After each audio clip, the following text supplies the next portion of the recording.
Good day, everyone, and welcome to today's program, QIN QIO 508 Compliance Training. At this time, all participants are in a listen-only mode. Later, you will have the opportunity to ask questions during the question and answer session. You may register to ask a question at any time by pressing the star and 1 on your touch-tone phone. You may withdraw yourself from the queue by pressing the pound key. Please note this call may be recorded. I'll be standing by if you should need any assistance. It is now my pleasure to turn the conference over to Swati Daniels. Please go ahead. Thank you, Nikki. Hello and good afternoon, everyone. Welcome and thank you for attending this 508 Compliance Q&A session. This is our last and final webinar in the 508 training series.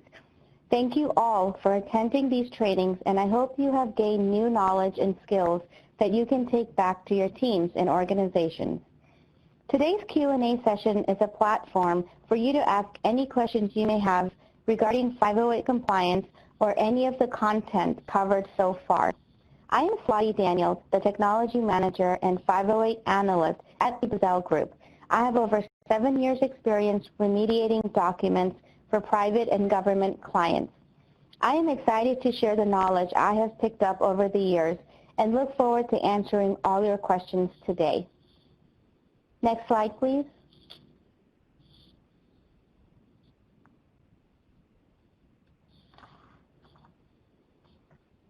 I will go over a few highlights from our trainings. For those who are first-time participants, this will give you a bird's-eye view of what is involved to make documents and videos 508 compliant. And for those who have attended the webinars, this will serve as a refresher. In our first training webinar, we covered how to make Word and PowerPoint documents compliant.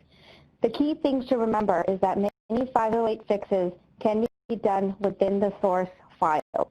We covered how to create common components of a file, such as headings, lists, and tables, using the built-in tools. I covered the types of images that can be in a document, such as informative versus decorative. All informative images require alt text, which describes what information the image is conveying. And images which are purely decorative do not require alt text. Using the accessibility checker to find any outstanding errors was also covered, as well as the importance of filling out the document properties. In our second training, it was for PDF tagging essentials was covered. The takeaway points were that just like source files, all document properties and settings must be filled out correctly. We were introduced to the tagging structure, commonly used tags, and how to add, delete, and modify tags. Adding alt text to all informative images is very crucial in order to understand what information is being conveyed. Forms and table properties were evaluated in order to make them compliant. Like all other documents, the accessibility checker is vital, and the last thing you perform before confirming the PDF is compliant. The third training covered how to make video and audio 508 compliant. Audio descriptions are very important for visually impaired viewers using a screen reader. This way, they will know what is going on in a video where there is no speech. Captions are essential when there is a speaker in a video. This way, someone with a disability could follow along by reading or having their screen reader read the content out loud for them. All videos, regardless of the type, such as a YouTube video, a vodcast, vlogs, and podcasts, all require a separate written transcript. These were just some of the key highlights of our 508 trainings. All webinars are posted online for revisit and reference. The links are listed on the second to last slide. I highly recommend all of you to utilize these trainings. Next slide, please. During our webinars, I have received several questions through email, and I wanted to go over them with you so that in case you have similar questions, you can gain benefit as well. So the first question I got was, this process can be time-consuming. I'm wondering when we need to make a file, video, or any component 508 compliant. All files and videos should be made 508 compliant if available to the public on the agency or contractor website. When the original source file is created, it should be made 508 compliant right away. If there are a batch of files, then consider building this process into your workflow before making them available to the public. In other sense, ensure there's enough time to make your documents compliant. If you have a due date approaching, make sure you have enough time, because some can take a day to remediate, and some can take about days or weeks to remediate. Are there types of files or instances that would not require 508 compliance? Every document, video, or correspondence must be compliant if made available to the public. If those without a disability can access it, so should those with a disability. Next slide, please. If material is not publicly available on our website, but instead hosted on a website behind a login, would the material still need to be 508 compliant? No. In this case, it's not necessary unless there is a known user with a disability, such as an internal employee or client, who can log in and access the content. So you don't have to make them 508 compliant, or what you can do is create a separate compliant document just for that one person. If we cannot have closed captioning or transcripts during a live webinar, can we supply a written transcript instead? Definitely yes. A transcript provided after the webinar is perfectly fine. Can we add a written transcript as a supplemental piece to a video that does not have closed captioning? Yes. A transcript can be provided along with the video or included in the description area of the video, such as YouTube. You can use YouTube's built-in captioning tool, or you can upload your own captions or have YouTube do an auto-generated captions. Next slide, please.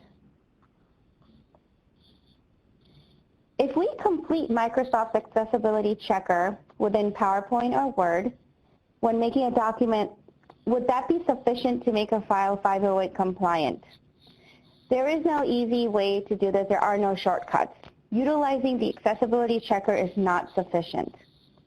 Manual checks are necessary to check color contrast, links, and alt text.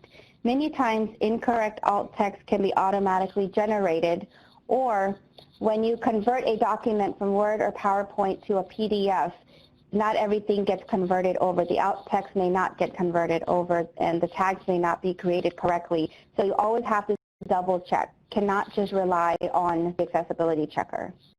And another thing to remember is even if you're the one who's remediating the document, you're fixing it, and you've gone through the Accessibility Checker, even though you're the only one touching it and you're sending it to the client, always keep in mind somebody else could check your work. There could be another person on the client side like, oh, we just got this, let me check if everything is good before I post it online. So always remember, you may not be the only one looking at this document, and you do not want anyone coming back and saying, hey, your 508 analyst did this wrong, what's going on? So, just remember that always do an honest and good job, and do your manual checks, please. It's very important. The next question I got was, do those changes stay when saving the file as a PDF? Like I said, not everything will convert. Sometimes it does. I mean, you're very lucky if everything converts over correctly. Once a file is converted to a PDF, many of the changes will be saved, but maybe the tag structure will have to be examined manually, like alt text, make sure the links are still working, there's no broken links. So you cannot just convert PDF and say, I did the Accessibility Checker and I'm done. It's great, it's good to go. That is not the way to do it.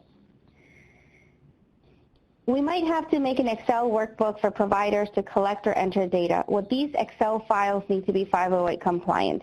Yes, Excel files can be made compliant by using the Accessibility Checker within that tool as well. Many of the issues found in Excel are similar to those in Word or PowerPoint and can be fixed the same way. I have included a checklist for Excel as well at the end of this in the resources slide. Next slide, please. My last question that I got was, how would one make content on social media 508 compliant? Now that we live in this world where everything is shared and, Snapchatted and Instagrammed and all that stuff, so to get, all our media and documented information out there. So some tips that I have are shorten the URL so they're not confusing. Some URLs can be very, very long. So if you can just shorten them when you're posting to Twitter, or I know they have like short ones, like there's only like 4 or 5 characters. So you can do that. Use simple words and phrases. Include alternate text for all images. Use closed captions and transcripts when posting digital media, such as podcasts and videos. Do not overuse emojis.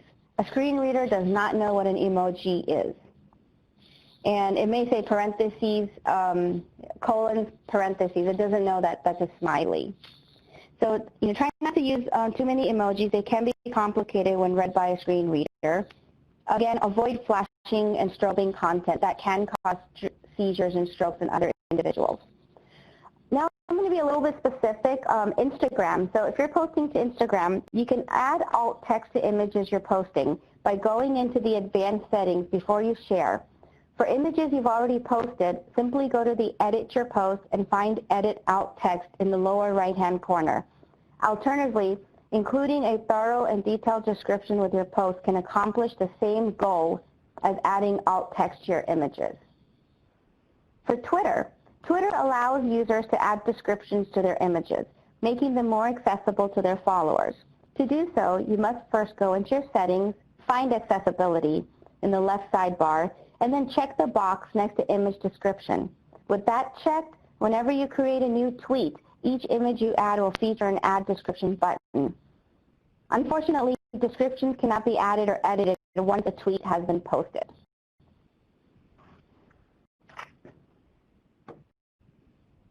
And for YouTube, automatic subtitles are available. Closed captions are not always correct and compliant. Hence, adding and editing your own subtitles is the safest route. You can do this by going to the video you want to edit within your video studio and clicking on the transcription in the left sidebar. I had demonstrated this in my 3rd training, the video audio training. So that's one good video to go into if you want to see the steps to do this. And here you will be able to see the automatic subtitles that YouTube generated by clicking on the publish status. You can see how the subtitles line up with your video when played. You can also edit the subtitles and then publish your changes. And last but not least, Facebook automatically assigns alt text to each picture you upload. However, you should check to make sure that the text is accurate. You can do this by viewing an image on Facebook, choosing options, and then choosing change alt text. I just learned this feature and I am using it. I never knew I could do that. Here you can see what alt text has been generated. If this text is not accurate, you have the option to override the generated alt text with your own. You can also set the alt text for your images before posting when you create a new photo or video post in your news feed. Next slide, please. So when I first began my 508 accessibility journey, I had many, many questions. It is possible to get lost in the 508 world, but I am here to help. Today's session is specifically for any questions you may have related to any of the material covered so far in the training series. Here you see a famous quote by Voltaire: "Judge a man by his questions rather than by his answers." This here is a judge-free zone, and all questions are welcomed. Please use the chat window to type your question, or you can use your phone. Nikki, can you please remind our participants on how to get into the phone queue? At this time, if you would like to ask a question, please press the star and 1 on your touch-tone phone. You may withdraw your question at any time by pressing the pound key. Once again, to ask a question, please press the star and 1 on your touch-tone phone. And we'll pause a moment to allow questions to queue.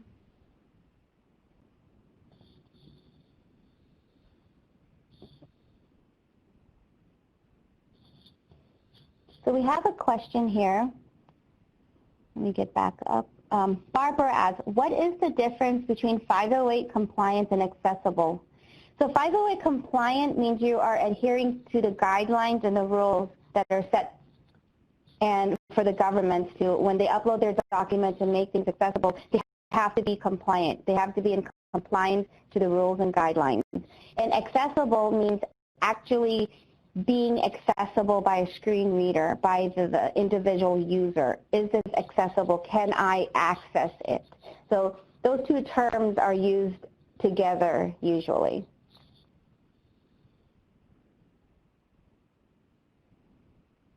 Is there a way to add alt text to images when posting on LinkedIn? I believe so. I have not covered that because I hadn't come to that. But I believe there should be. I can always research that for you and get back to you.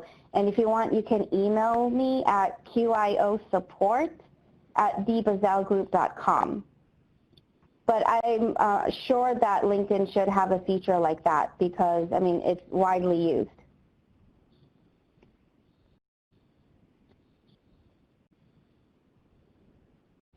You're welcome.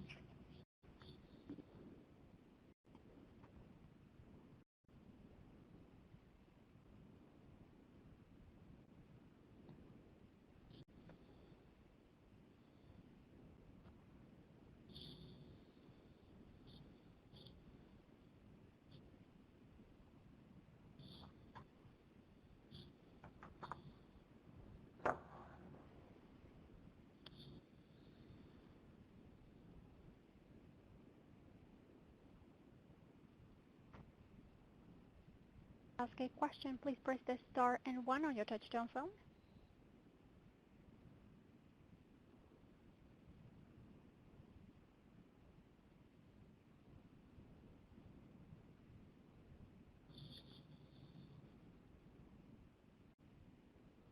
So here's another question. When converting from InDesign to PDF, the paragraph tags tend to get messed up. Is there a way to avoid this? InDesign happens to be a little difficult tool that's being used to create documents. So sometimes they will convert over correctly, but the best option is just to manually check the tags or just re-tag the document. There's no way that you can control what happens with the conversion. But for example, if you're using a document, like if you created a document in Word and converted it over to PDF, the paragraph tags would stay intact.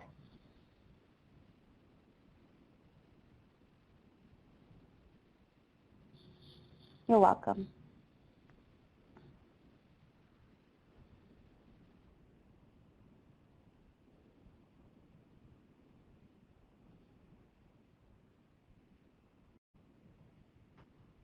This is your opportunity to ask any questions that you may have. It could be even something I haven't covered, and that you're curious about. Or even if you want to just ask me about my experiences and how I do certain things. So, the floor is open.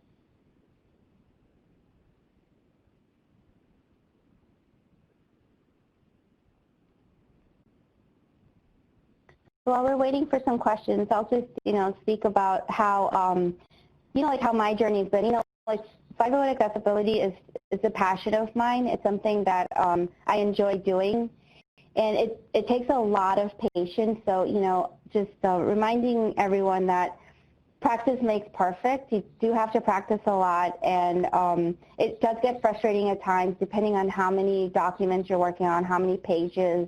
It can get very frustrating, but there's a lot of, little tricks that you can do. Find the best method that works for you, and I feel like every new document is a challenge. You learn something new. It's never the same thing every time.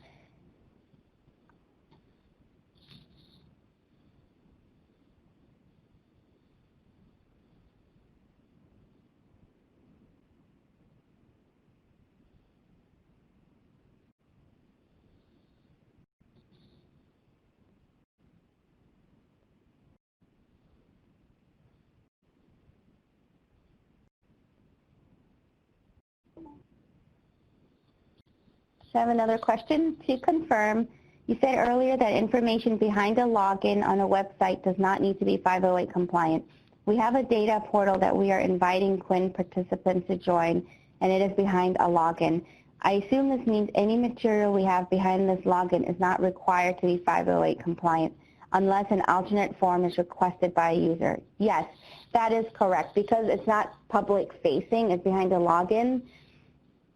And sometimes what you can do is, if you know that there's a person who has a disability, you can provide them with that alternate version, like a 508 compliant version, or if they request it, ahead of time. And it's also good to always have it, like sometimes, if you create your documents, you never know who will need it, to always keep a compliant version as well.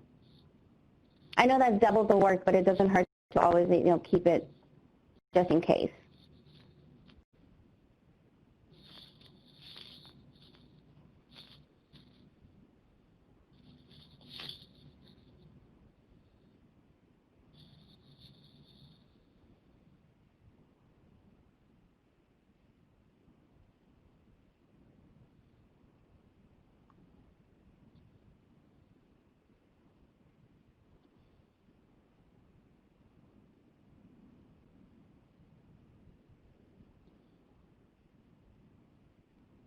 Do we have any questions on the phone?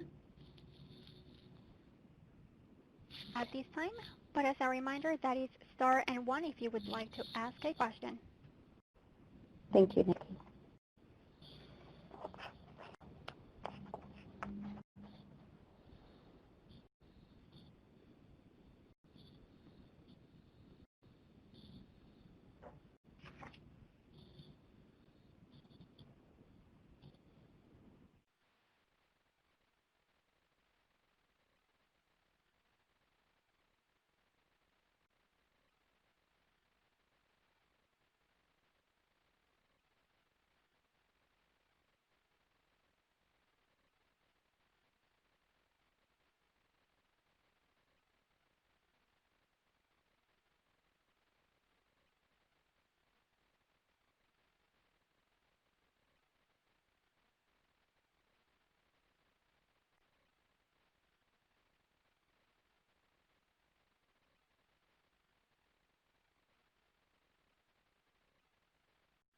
Question just came through. What are some of the projects that I'm working on that require 508 compliance?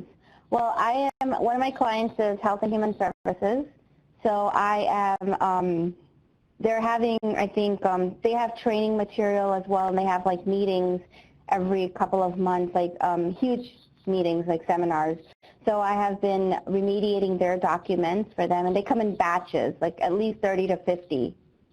And the turnaround on those are pretty quick. I only have 2 weeks to complete them. So that's one I'm working on. And then I've worked on some projects for internally, the employee handbooks or calendars or any internal email blasts. I've done that for a previous client of mine, another employer. I have also remediated and archived our 2020 QIO seminars that happened earlier. So that's a project that I worked on. I made a batch of documents, 508 compliant, and we archived them.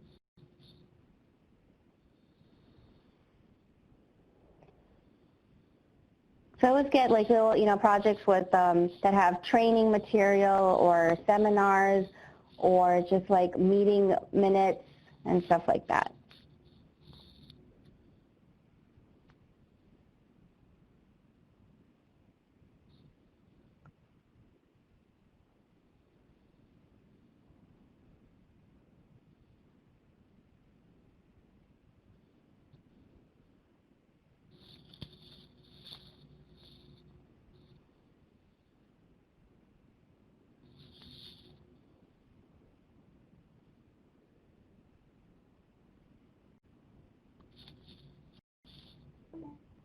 So the 2020 CMS Quality Conference was the biggest project that I've worked on so far here at the Bizzell Group. We made about 300 documents, 508 compliant. So that was very challenging, but very fun at the same time. Another question here. If we are working on a large project, do you know of a vendor we could use to make something compliant? I'm not sure of that because I've done internal work. There may be out there online if you Google, but I don't know any offhand.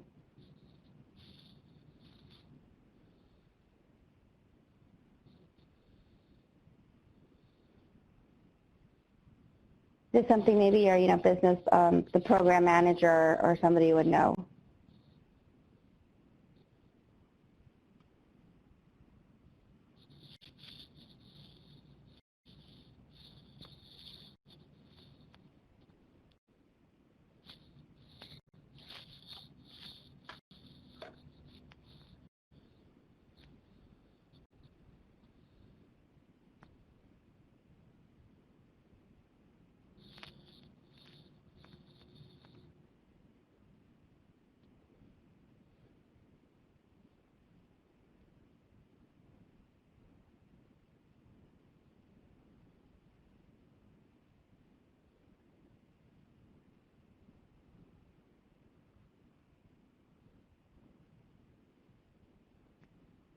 So I have another question come in.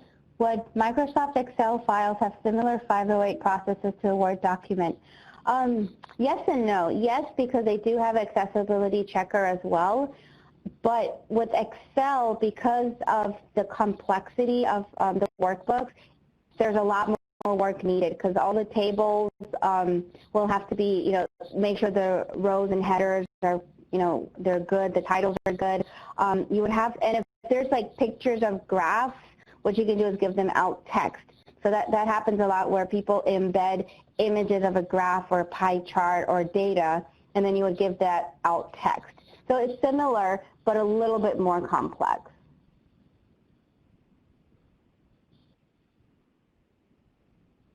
And especially if it's an interactive one with macros, and it's a form that somebody has to fill out, then you have to use a screen reader to make sure that it's accessible to somebody who has an impairment. Can they access the document? Can they fill it in?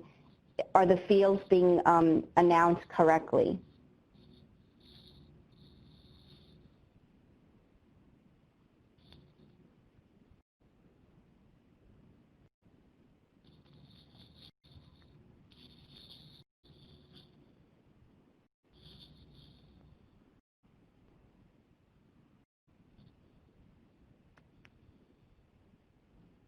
Yes, correct. And you would use a screen reader for that, yes.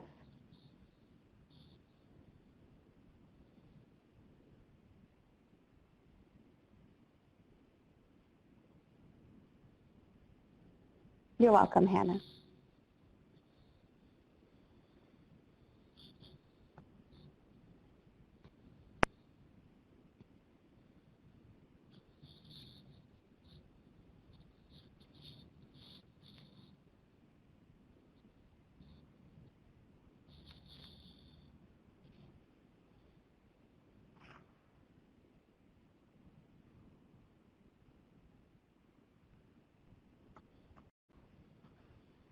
I'm going to give it a little bit more time so everyone can ask their question. Please don't feel shy.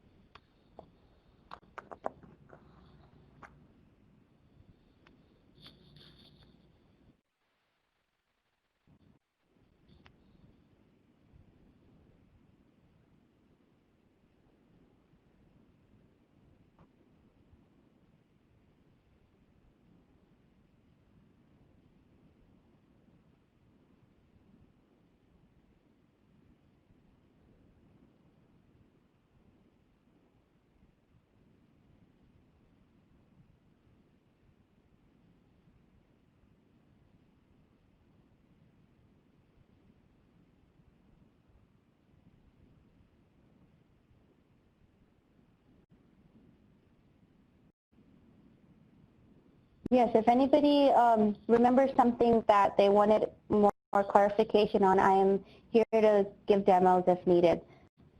If there's anything you feel like, can you repeat this, or how was I, how do you do that?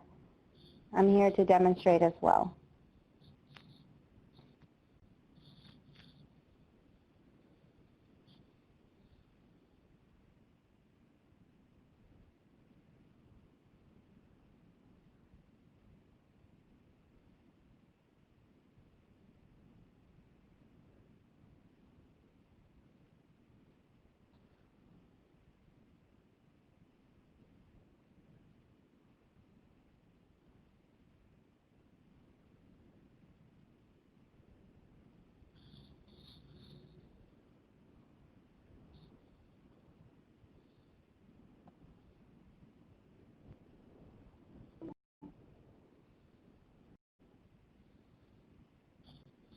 We'll just wait a few more minutes for any more questions that may come through. And if you're unable to ask your question today, or if you think of it later on, feel free to email me at QIOsupport@thebizzellgroup.com, and we'll get back to you with an answer. And if it's something you're working on, you can attach that to the email, and I can take a look at it.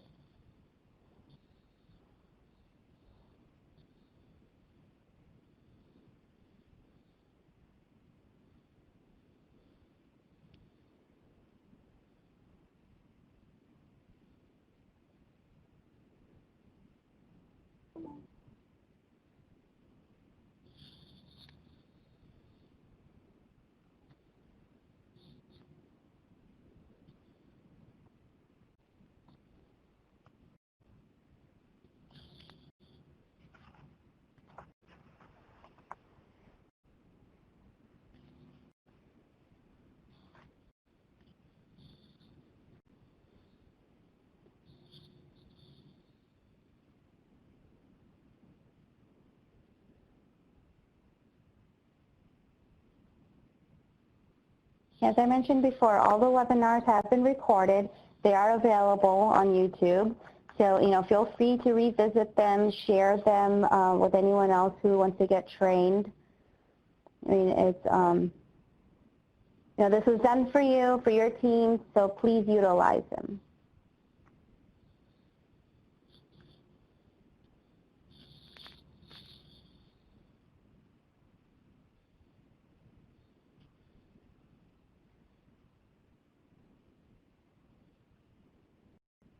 So I don't think anyone else has any questions at the moment. So what I'm going to do is continue, and I really appreciate everyone's questions so far, and I hope I have been successful in answering those questions. Maybe go to the next slide, please. Here I would like to share a few resources which can be very helpful in making your documents and videos 508 compliant.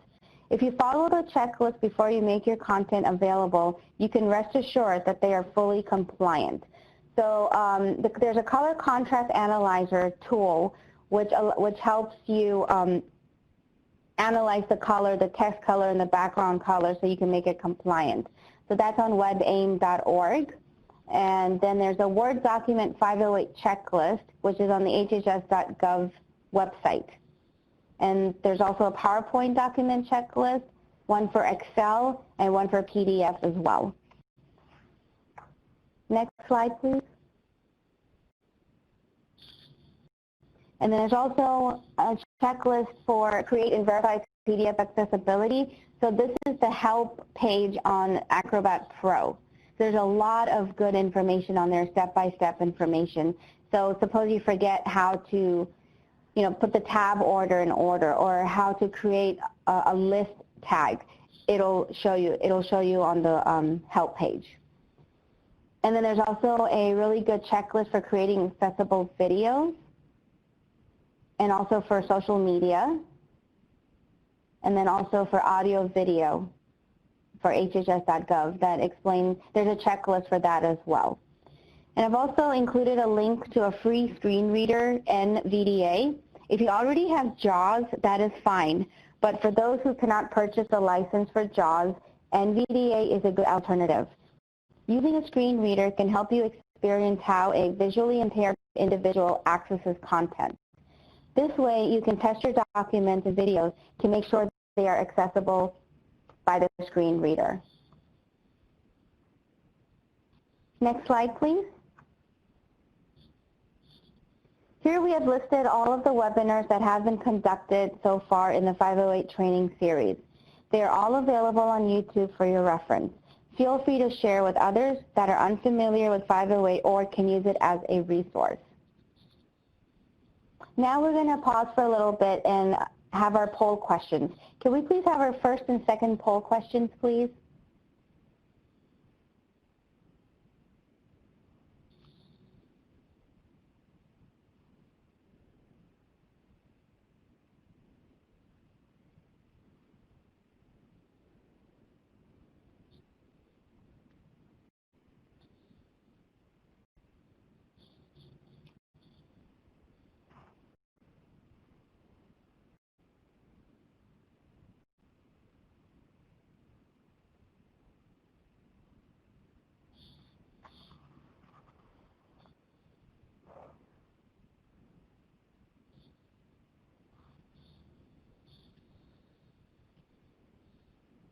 Thank you for your response.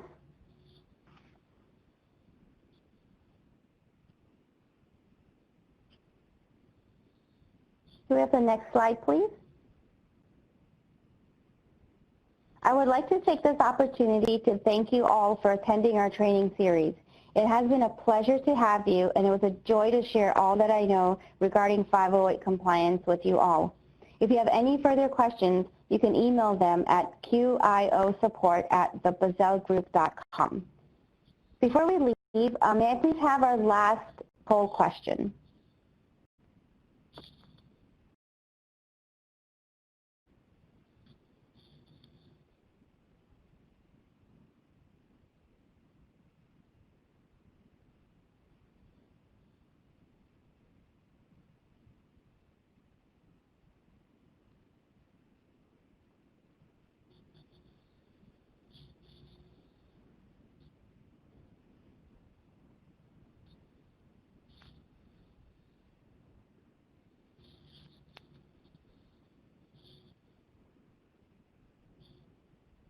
Thank you for your response.